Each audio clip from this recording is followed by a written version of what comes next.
Hi, it's Natasha with SoldByNat.com, associate broker with Virtual Properties Realty.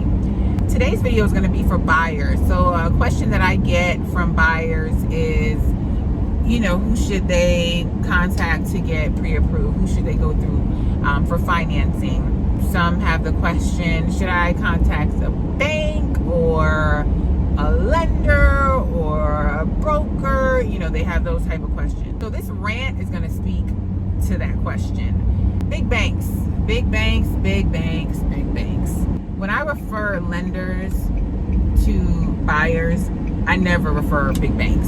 I just don't. Have I closed successfully with big banks before? Yes, I have. But I find that working with lenders or mortgage brokers, it's a much smoother process. One. Two, they can be more creative and flexible with getting things done. Three, they communicate better. Prime example today, my buyer is approved with a big bank. It's who she banks with, it's who she used for her first house. Mind you, today's supposed to be a dual closing, right? So she closed on the house that she purchased back in 2013. Her and her husband purchased in 2013. So we closed on that one a couple of hours ago, and we went to the closing attorney for the house that she's supposed to be buying. Mind you, there are several things that came into play on both sides, but we came to, okay, it's gonna work today. Today is the day that we're gonna close. The wife got to the closing attorney about 2:30. Her husband and I, who came from the closing for the sale of their home, we got there close to 4.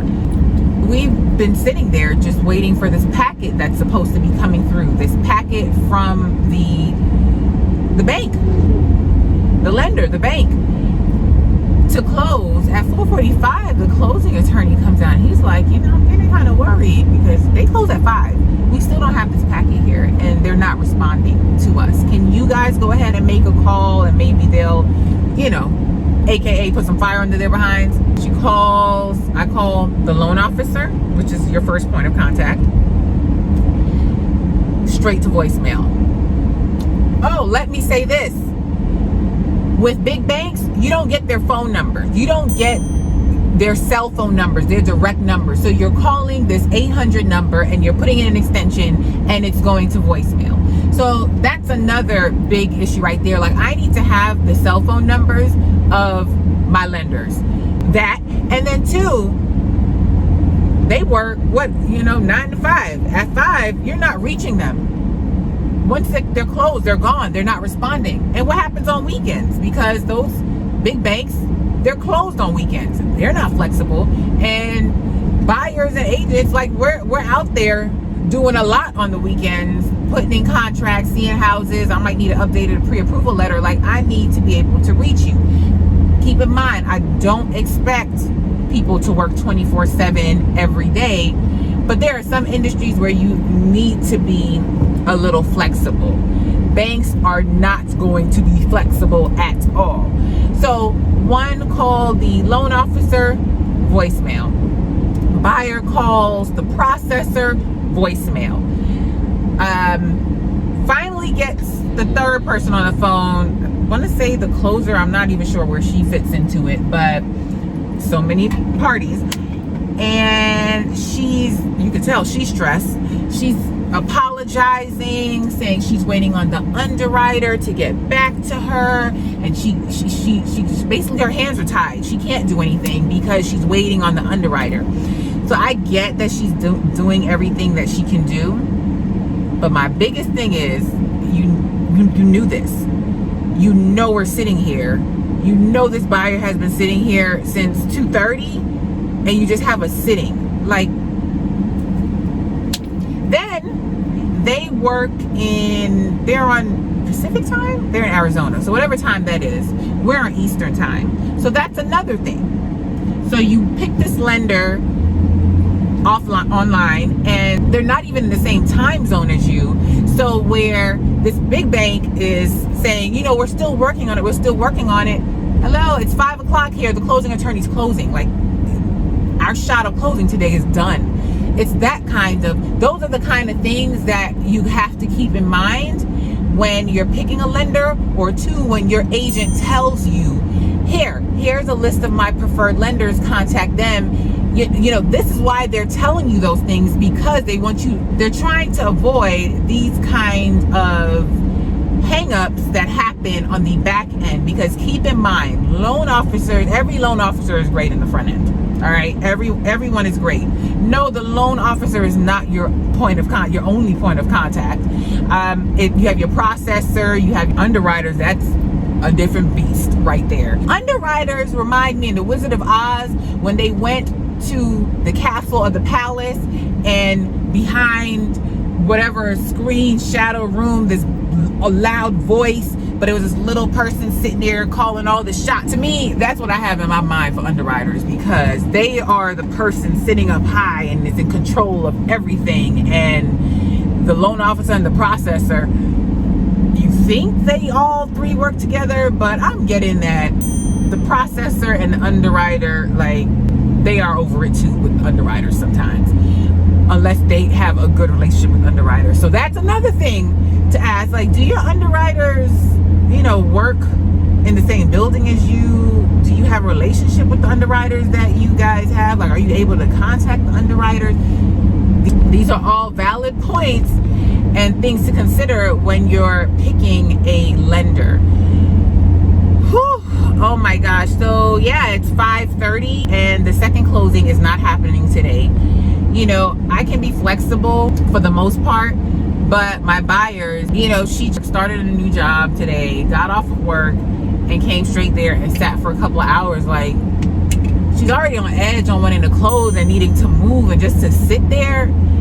So yeah, if you're gonna pick a lender, I know it's really tempting. You see these little ads online, and they're like, well, pick us because we do such and such, such and such. It is really important that you get a referral from your agent, or a referral from a family member or friend, and that you dig a little deeper, ask questions about their processes. Really take the recommendations that your agent gives you. Keep in mind, sometimes even the recommendations are going to have their hang-ups and things like that.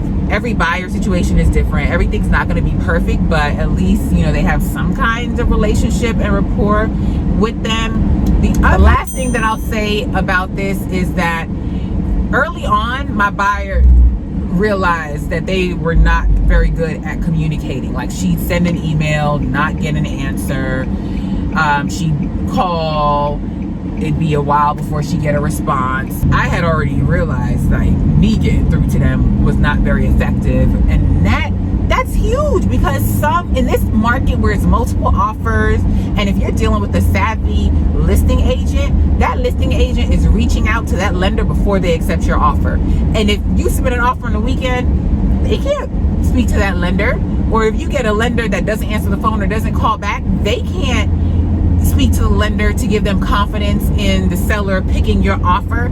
So that's huge. That is huge. So if you work for a big bank, it is what it is. Like, show me different. Big banks, they're essentially not a bank. They're not solely doing mortgages, where a lender is, that's all they're doing is mortgages. So they know how to make this work. They have to communicate. It's just a different beast. So mortgage lenders and brokers, like, mortgages is all they do. So they're going to figure out how to get it done. They're going to communicate better. That's just all they do. Big banks, it's a big bank, and they take a piece out over here and say, here, go over here and do mortgages. And then it's a big bank, so it's all these steps and levels, and it's just a lot of people in the hierarchy. It's more people in the process to have to deal with and run things through and communicate. But like I said, I have closed successfully with big banks. It's just, this is a prime example of why I don't lean towards going with big banks. And there are other agents that feel like I do. So when I have a listing and I get in a contract and they're approved with the big bank, trust me, that is definitely something that comes across my mind. And when I'm talking to the seller, we're talking about what's the pro of going with this offer. Let's just say everything's equal, going with this offer that's using a mortgage lender, or this offer that's going through a big bank. So yeah, prayerfully they'll get this figured out on their end tonight, and we'll be closing tomorrow. All right.